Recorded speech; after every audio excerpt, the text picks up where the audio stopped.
Dans le grand théâtre de l'existence, certaines rencontres semblent écrites par le destin, des intersections de vies brisées qui, ensemble, trouvent le chemin de la guérison. L'histoire qui suit nous plonge au cœur d'un manoir où le silence et la douleur régnaient en maître, jusqu'à l'arrivée d'une femme qui, sans le savoir, portait en elle les clés de la renaissance. Il poussa la porte de la salle de bain pour réprimander la nouvelle employée, puis se figea sur place.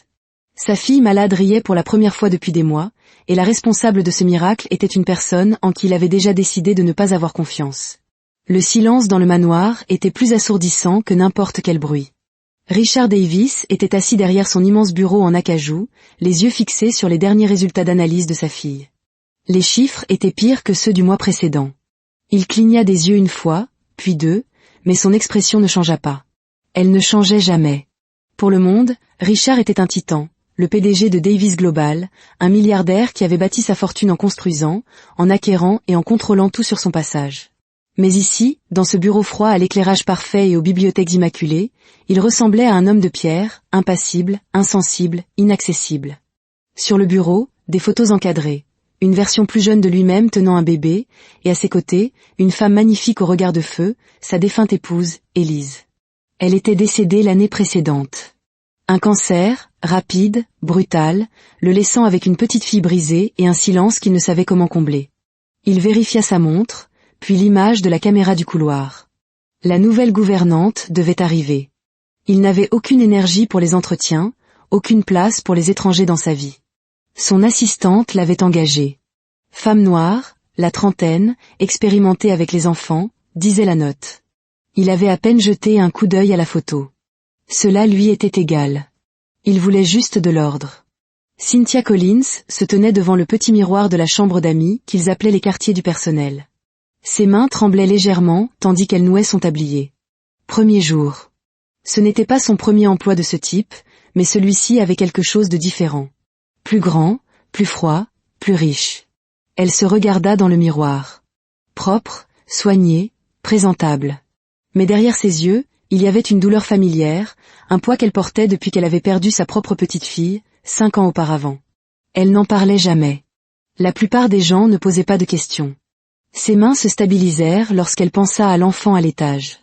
Emily Davis, 8 ans, diagnostiquée avec une maladie dégénérative rare. Ses cheveux avaient commencé à tomber. Elle n'avait pas souri depuis des mois.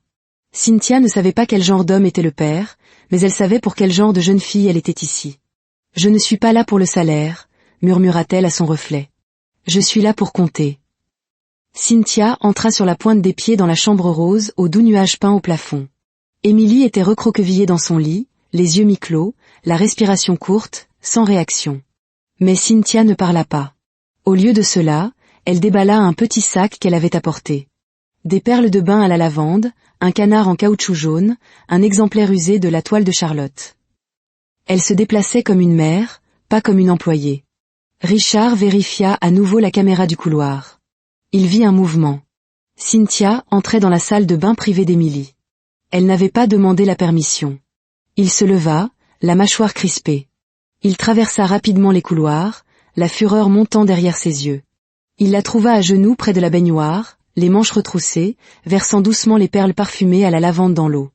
Émilie était dans le bain, gloussant doucement alors que des bulles se formaient autour d'elle. Ses joues étaient roses, vivantes. Elle riait. Pour la première fois depuis des mois. C'est alors que la porte s'ouvrit dans un grincement. Richard se tenait là, pétrifié. Émilie leva les yeux et murmura « Papa, regarde. Mademoiselle Cynthia fait danser l'eau. » Richard ne dit rien. Ses doigts étaient toujours sur la poignée de la porte, mais son esprit était en ébullition. L'air sentait la lavande. Le doux écho du rire d'Émilie rebondissait sur les carreaux de marbre. Sa petite fille, qui n'avait pas parlé plus fort qu'un murmure depuis des mois, gloussait maintenant tandis que Cynthia façonnait des bulles en une couronne sur sa tête. Cynthia leva enfin les yeux, son regard s'élargissant, non pas de culpabilité, mais d'une conscience calme. « Je suis désolée, monsieur Davis, » dit-elle doucement.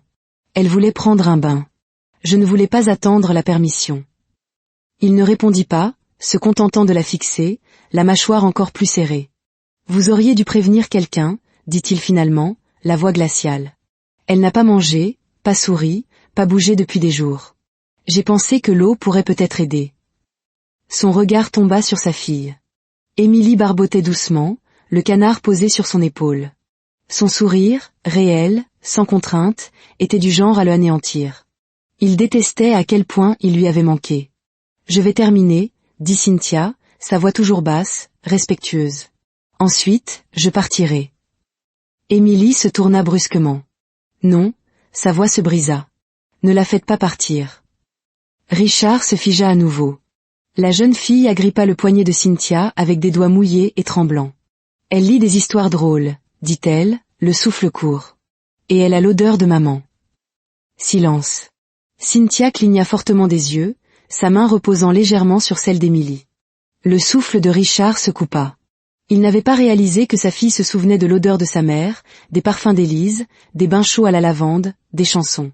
Cynthia ne le savait pas, mais elle faisait par instinct tout ce qu'Élise avait l'habitude de faire. « J'attendrai dehors », murmura Richard, reculant comme si le sol s'était fissuré sous ses pieds. Il se versa un verre. Il ne buvait jamais avant midi. Le verre tinta lorsqu'il s'assit. Il était un homme en train de s'effondrer, menant une guerre silencieuse contre lui-même. Comment cette femme, une étrangère, avait-elle pu atteindre sa fille d'une manière qu'il n'avait pas réussi depuis des mois? Et pourquoi cela faisait-il si mal? Il ouvrit un tiroir. À l'intérieur se trouvait une photo d'Élise tenant Émilie dans un bain moussant. Il la fixa, puis referma le tiroir d'un coup sec. Il ne voulait pas ressentir cela. Il ne voulait rien ressentir. Cynthia était assise sur le bord de son petit lit. Ses vêtements étaient humides de l'eau du bain. Ses mains sentaient encore la lavande et le shampoing pour bébé.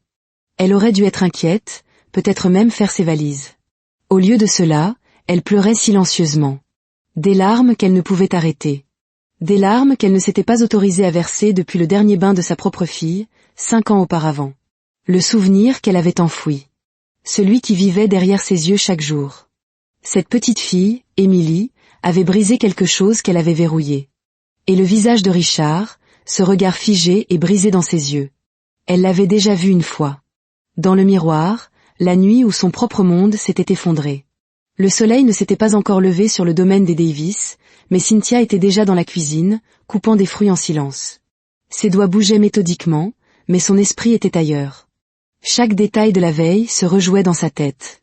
Le sourire d'Émilie, le bain, le moment où Richard était entré, et la façon dont Émilie s'était accrochée à elle. Cynthia n'était pas censée être vue. Elle n'avait pas été engagée pour créer des liens, juste pour nettoyer, garder les choses en ordre et disparaître dans les murs.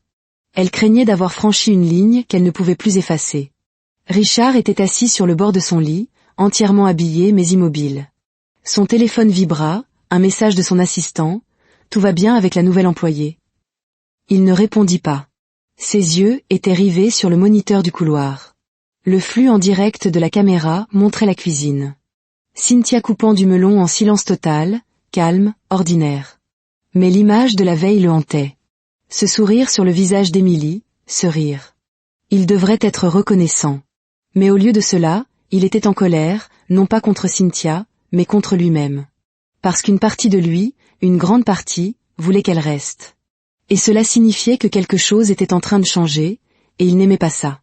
Émilie était allongée dans son lit, serrant le même canard jaune du bain. Sa voix était fluette. « Est-ce que mademoiselle Cynthia revient ?» Richard s'assit à côté d'elle, ajustant la couverture. « Elle est occupée aujourd'hui. » Émilie fronça les sourcils. Elle a dit qu'elle me lirait une histoire. « Elle a d'autres choses à faire, » répondit-il en évitant son regard. Sa fille détourna la tête. Sa voix tomba à un murmure. « Elle a l'odeur de maman. » Encore cette phrase. Richard déglutit difficilement. « Je sais, mon cœur. » Émilie le regarda à nouveau. « Est-ce que maman te manque ?» Cette question le frappa comme un coup de poing. Il cligna des yeux. Chaque seconde. Cynthia sortit un panier du sèche-linge, pliant les draps avec une concentration silencieuse. Elle pouvait sentir le changement dans la maison. Personne ne lui avait parlé ce matin-là. Ni Émilie, ni Richard. Juste le silence, comme si l'air était redevenu plus froid. Elle se dit que c'était mieux ainsi. Elle n'avait pas sa place ici. Pas dans cette maison. Pas avec ses souvenirs. Pas avec un homme comme Richard Davis qui la regardait avec des yeux qui commençaient à s'adoucir et à la troubler. Elle ne pouvait pas se permettre de ressentir quoi que ce soit. Le dîner fut silencieux. Émilie picorait sa nourriture. Richard vérifiait son téléphone trop souvent. Cynthia se tenait à distance, attendant de débarrasser les assiettes. Émilie leva les yeux. « Mademoiselle Cynthia, pouvez-vous me border ce soir ?» Richard leva brusquement la tête. Cynthia se figea. Avant qu'elle ne puisse répondre, Richard parla. « Ce n'est pas son travail. » Le visage d'Émilie s'affaissa. Cynthia recula silencieusement, et la culpabilité de Richard éclata immédiatement, mais il ne dit rien. Il ne voulait pas la laisser s'approcher trop près. Il ne le pouvait pas. Cynthia était assise dans le noir, les yeux ouverts.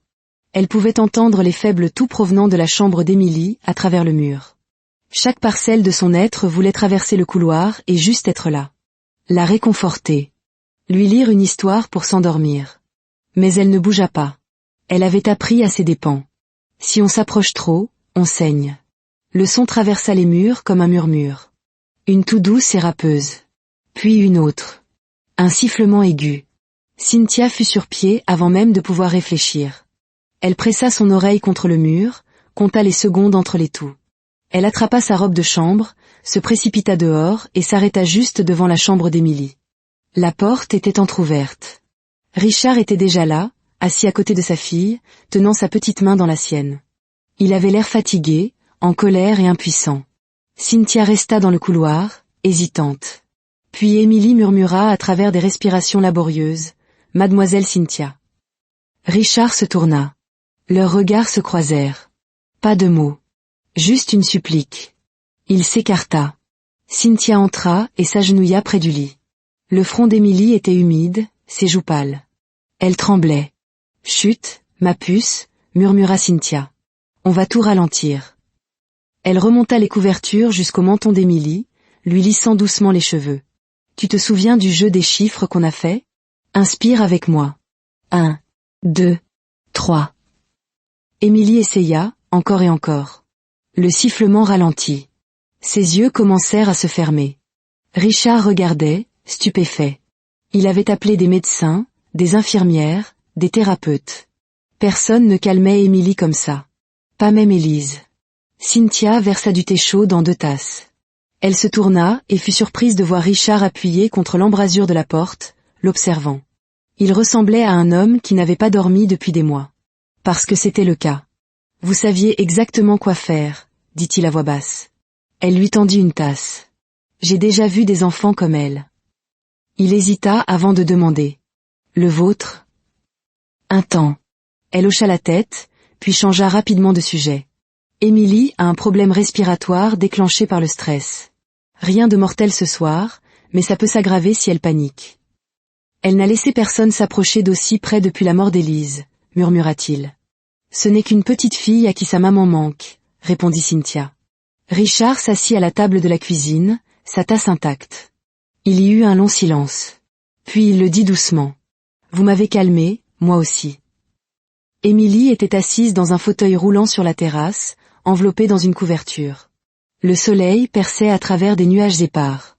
Richard avait insisté pour qu'elle prenne l'air frais. Cynthia était assise à côté d'elle, lisant à voix haute la toile de Charlotte, tandis qu'Émilie serrait le canard du bain. Au milieu du chapitre, Émilie l'interrompit. « Mademoiselle Cynthia, croyez-vous aux anges ?» Cynthia cligna des yeux. « Je pense que oui. Maman disait qu'ils apparaissent quand on est très triste et qu'on ne sait pas quoi faire. » Cynthia sourit doucement, la voix nouée. « Alors peut-être que ta maman avait raison. » Richard, debout à proximité, entendit la conversation. Ses yeux ne quittaient pas Cynthia. Il regardait par la fenêtre, les observant toutes les deux dans le jardin. Il n'avait jamais permis à personne de rester longtemps, mais Cynthia n'aidait pas seulement sa fille. Elle brisait quelque chose en lui aussi, et cela l'effrayait plus qu'il ne pouvait le dire. La pluie tapotait contre les hautes baies vitrées comme un battement de cœur. Cynthia était blottie sur le canapé avec Émilie, enveloppée dans une couverture en polaire. Elle regardait un vieux film d'animation, Le Géant de fer, l'un des favoris d'Élise. Richard se tenait près de l'escalier, les observant tranquillement. Pas en tant que milliardaire, pas en tant que père, juste en tant qu'homme, fatigué, incertain et curieux. « Où avez-vous appris à faire tout ça ?» demanda-t-il presque sans le vouloir. Cynthia lui jeta un regard prudent. « Faire quoi ?» Il s'approcha. La calmer. Lui parler. « Vous occupez d'elle comme si vous la connaissiez depuis toujours. Le sourire de Cynthia était triste. Parce que j'ai connu une fille comme elle, autrefois. Une pause.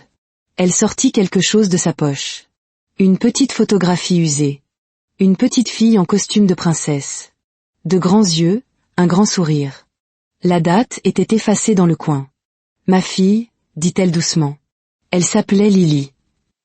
Richard ne bougea pas. Elle est tombée malade à 5 ans. Une maladie sanguine rare. Elle a tenu 3 ans. Les derniers mois, c'était comme la regarder se transformer en fantôme. La voix de Cynthia se brisa. Je faisais tout ce que je fais pour Émilie maintenant. Les perles de bain, les histoires, l'huile de lavande sur son oreiller. Ça ne l'a pas sauvée, mais ça l'a réconfortée. Émilie s'était endormie contre l'épaule de Cynthia, le canard toujours blotti dans ses bras. La voix de Richard était à peine un murmure. Je ne savais pas. Je ne le dis pas à beaucoup de gens. Il s'assit en face d'elle, les coudes sur les genoux. C'est pour ça que vous avez accepté ce travail, demanda-t-il. Non, dit-elle honnêtement. Je l'ai accepté parce que j'avais besoin de travailler. Mais je suis restée parce qu'elle me rappelle Lily.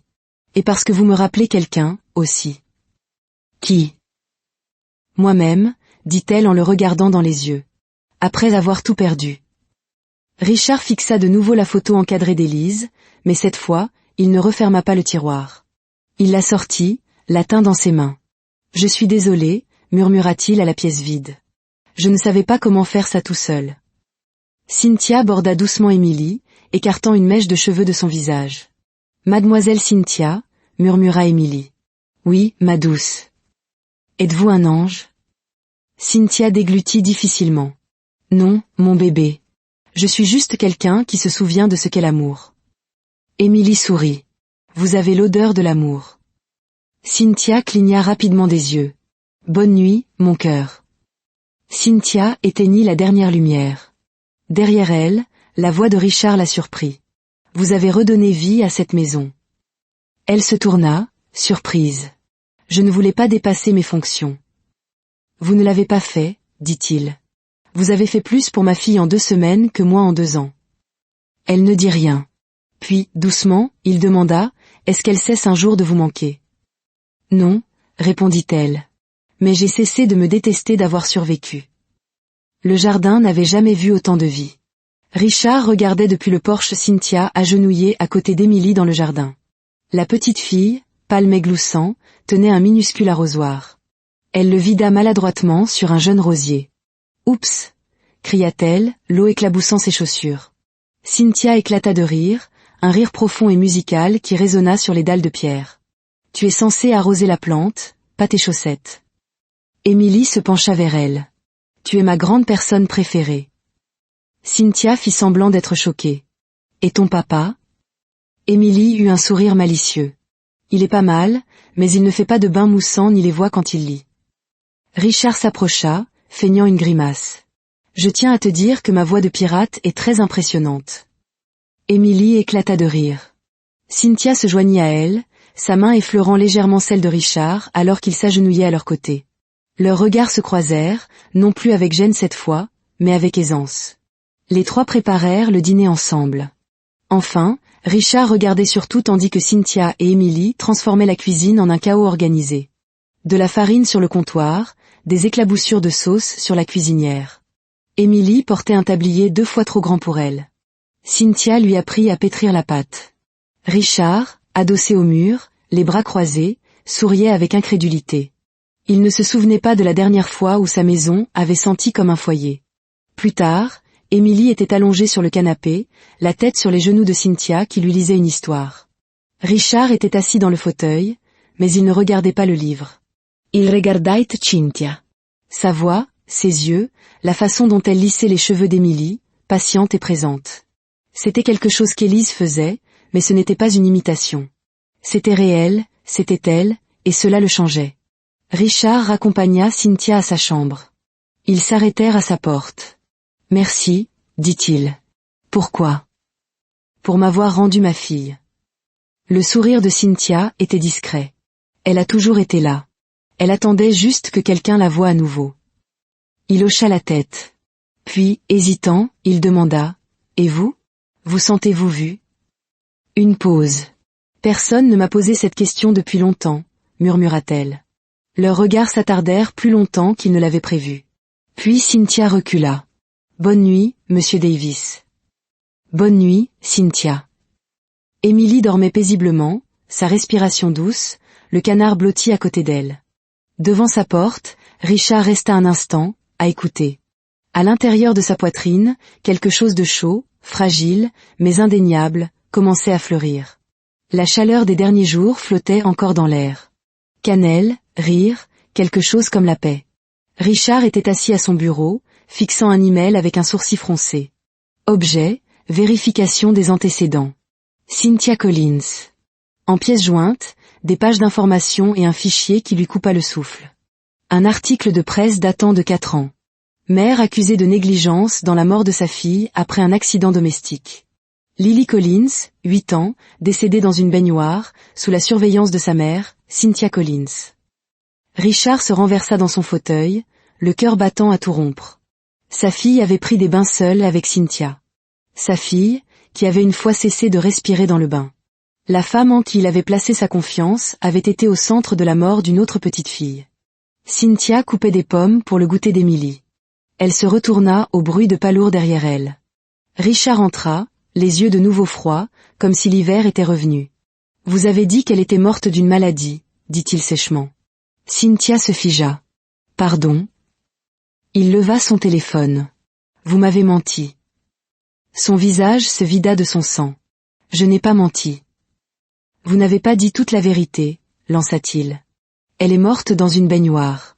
Vous avez été accusé de négligence. » La voix de Cynthia tremblait. « Je n'étais pas coupable. »« Vous ne me l'avez pas dit, » cria-t-il. « Vous étiez seul avec ma fille dans l'eau. Et vous n'avez jamais pensé que je devais le savoir. » Les mots restèrent en suspens. Cynthia laissa tomber le couteau, les mains tremblantes. « Parce que je savais exactement comment ça sonnerait, » dit-elle, la voix brisée. « Je vis sous cette ombre depuis des années. Tout le monde lit le titre. Personne ne lit l'histoire complète. » Richard recula. « Je ne peux pas prendre ce risque. Pas avec Émilie. » Des larmes emplirent les yeux de Cynthia, mais elle les ravala. « J'ai sauvé votre fille. Je l'aimais. »« Je n'ai pas besoin que vous l'aimiez, » dit-il froidement. « J'ai besoin qu'elle soit en sécurité. » Cela fit plus mal qu'elle ne l'aurait cru. Et elle réalisa qu'il ne s'agissait pas de sécurité. Il s'agissait de confiance. Et il n'en avait pas. Pas vraiment. Elle hocha lentement la tête. « Je vais faire mes affaires. » Émilie serrait son canard en peluche, confuse. Ses lèvres tremblaient. Elle a dit au revoir, papa. Mais elle ne voulait pas. Richard s'assit sur le bord du lit. Elle devait partir. C'est de ma faute. Sa gorge se serra. Non, mon bébé, pas du tout. Émilie se détourna de lui. Tu fais partir les gens. Cynthia était assise sur le bord de son lit, fixant la valise bouclée. Ses mains serraient la photo de Lily. Ce n'était pas la douleur d'être jugée qui la brisait. C'était le regard dans les yeux d'Émilie quand elle lui avait dit au revoir. C'était la facilité avec laquelle Richard était redevenu froid. Il se tenait à la fenêtre, son verre intact. Tout était redevenu calme, stérile, contrôlé. Et vide. Il repassa l'enregistrement de sécurité de ce premier bain. Le rire d'Émilie. Le contact de Cynthia. La vie revenant à une enfant qui s'éteignait. Puis il repensa à ses derniers mots avant de partir, « J'ai sauvé votre fille. Je l'aimais. » Et soudain, son contrôle ne ressemblait plus à de la force. Il ressemblait à de la lâcheté. Richard regarda le dossier non ouvert sur son bureau, celui contenant le dossier de Cynthia, celui qu'il avait utilisé pour la juger. Son téléphone vibra. Nouveau message de la sœur d'Élise. « J'ai entendu dire que tu avais engagé quelqu'un. Émilie a l'air d'aller mieux. Élise aurait adoré ça. Ne gâche pas tout parce que tu as peur. » Il ferma les yeux. La voix de sa fille résonnait dans son esprit. « Tu fais partir les gens. » C'était la peur d'Élise aussi. Elle lui avait dit un jour, « Ton armure deviendra ta prison, Richard. Un jour, tu ne te contenteras plus de tenir les gens à l'écart. Tu t'enfermeras toi-même. » Et il était enfermé maintenant, seul à nouveau. Richard entra dans la chambre de sa fille. Elle était réveillée, mais ne le regardait pas. « Bonjour, dit-il doucement. « Rien. Puis-je m'asseoir » Elle haussa à peine les épaules. Il s'assit. J'ai fait une erreur. Toujours rien. J'ai eu peur. Quand j'ai lu ce qui est arrivé à la fille de mademoiselle Cynthia, j'ai paniqué. Je pensais te protéger. Ses yeux rencontrèrent enfin les siens. Mais j'ai oublié que parfois, la meilleure protection ne sont pas les murs. Ce sont les gens qui tiennent à nous. La lèvre inférieure d'Émilie trembla. Elle tenait à nous, murmura-t-elle. Il hocha la tête, honteux. Je sais. Je ne l'ai juste pas réalisé avant qu'elle ne soit partie. Émilie lui tendit le canard. Elle me l'a donné quand je pleurais après maman. Richard le prit doucement. Veux-tu que je la fasse revenir? Émilie hocha la tête une fois, puis 2 fois. Avec force. Un léger coup à la porte interrompit Cynthia. Elle se retourna et se figea. Richard se tenait dans l'embrasure, les mains dans les poches, incertain pour la première fois depuis longtemps. Je ne suis pas venu pour m'excuser, commença-t-il. Parce que je ne pense pas que les mots suffisent. Elle ne parla pas. Il entra. J'ai lu le dossier complet. La vraie histoire. Vous n'étiez pas négligente. Vous étiez une mère qui n'a pas pu sauver sa fille, et je suis un père qui n'a pas pu sauver sa femme. Un temps. Émilie a besoin de vous. Mais moi aussi. Cynthia cligna des yeux. Ce soir-là, dans le bain, dit-il doucement, quand elle a ri. Ce n'est pas seulement elle qui est revenue à la vie. C'est cette maison. C'est moi. Elle l'étudia, vit la fissure dans son armure, la vérité dans ses yeux. Alors pourquoi m'avez-vous renvoyé? Murmura-t-elle. Parce que j'avais peur que vous soyez la seule personne capable de me faire ressentir à nouveau. Silence. Et j'ai toujours peur. Cynthia s'approcha, les yeux brillants. Vous devriez, murmura-t-elle en retour. Mais elle ne recula pas. La lumière filtrait doucement par la fenêtre alors qu'Émilie s'agitait dans son lit, ses paupières s'ouvrant. Elle cligna des yeux et sourit. Cynthia était assise au chevet de son lit, lisant la toile de Charlotte, à voix haute comme si rien n'avait changé. Et Wilbur n'oublia jamais la chaleur d'une amie qui l'avait sauvée, lut Cynthia doucement, sa voix chaude et sûre. Émilie tendit la main vers elle. Tu es revenue. Cynthia hocha la tête, retenant ses larmes. Je reviendrai toujours. Depuis l'embrasure de la porte, Richard regardait en silence, le cœur plus plein qu'il ne l'avait été depuis des années. La cuisine était de nouveau vivante. Émilie dessinait avec des crayons de couleur. Cynthia faisait la vaisselle en fredonnant. Richard entra, tenant une tasse de café fumante. Il lui tendit la tasse. Je ne sais toujours pas comment vous le prenez, dit-il avec un doux sourire. Fort. Sans sucre, répondit-elle. Il hocha la tête. Pareil. Un regard partagé, calme, paisible. Plus tard, ils étaient assis sous le rosier qu'Émilie avait arrosé des jours plus tôt. De petits bourgeons avaient commencé à poindre. Je crois qu'elle grandit, murmura Émilie. Elle s'épanouit, dit Cynthia. Richard regarda sa fille. Tout comme toi. Ils restèrent assis en silence un moment. Un de ces rares silences sacrés, remplis de sens. Cynthia se tourna vers lui. Vous pensez parfois à ce qui vient après. Tout le temps, admit-il. Et je ne sais pas. Mais je sais que je ne veux pas le faire seul. Je veux que ma fille grandisse en voyant à quoi ressemble l'amour, la sécurité, la guérison. Cynthia le regarda intensément. Ce n'est pas simple. Je sais, dit-il. Mais rien de ce qui vaut la peine ne l'est jamais. Émilie s'était blottie entre Richard et Cynthia sur le canapé. Elle était à moitié endormie. Richard drapa une couverture sur elle. Il jeta un coup d'œil à Cynthia. Elle a dit un jour, « Vous avez l'odeur de l'amour, » murmura-t-il. Cynthia sourit doucement. Elle m'a sauvée aussi, vous savez. Il hocha la tête. Alors peut-être que nous nous sommes tous sauvés les uns les autres. Ils restèrent là, en silence. Une famille tranquille, formée non par le sang seul, mais par la perte, la confiance et le choix d'aimer à nouveau. Un livreur s'approcha. Colis pour Monsieur Davis. Richard l'ouvrit. À l'intérieur, un cadre avec une photo que Cynthia n'avait jamais vue, Élise tenant bébé Émilie dans un bain moussant. Et à côté, un second cadre, avec une photo 2-3 prises la veille dans le jardin, fraîche, vivante. Richard regarda Cynthia. Elle vous aurait aimé, dit-il. Je l'aime bien aussi, murmura Cynthia en touchant la photo. Ainsi se termine notre histoire. Une histoire qui nous rappelle que même dans le deuil le plus profond, les graines de l'amour peuvent trouver un chemin pour fleurir à nouveau, et que la véritable force ne réside pas dans les murs que nous construisons, mais dans le courage de les laisser tomber.